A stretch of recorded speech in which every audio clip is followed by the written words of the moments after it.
মনে রাখবেন আমার ভাইয়ের এই কথাটা, যে অন্যকে কাঁদায় সে মূলত অন্যকে কাঁদায় না, নিজের জীবনে কান্নাটাকে সে স্বাগতম জানায়, আমন্ত্রণ জানায়। যে অন্যের জন্য গর্ত করে সে মূলত নিজের গর্ত নিজের জন্য করলো, সেই গর্তে সে অবশ্যই পতিত হবে, হয়তো এইভাবে না হয় ওইভাবে। সে অন্যের ভালো চায়, মূলত সে নিজের ভালো চায়। বলেন সুবহানাল্লাহ।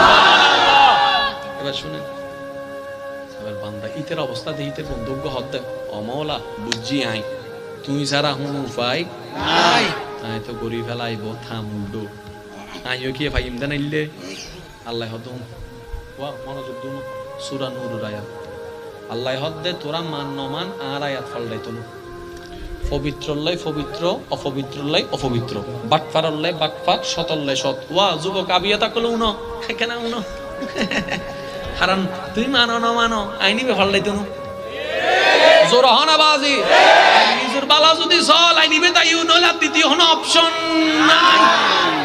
ঠিক আছে না? কারণ আল্লাহর আইন কখনো পাল্টাবে না। এবার শুনেন বন্ধু হদ্দ আল্লাহ আই কেন করতাম আল্লাহ দুন জিয়ান গরি ফেলে সুয়ান তওবা কর।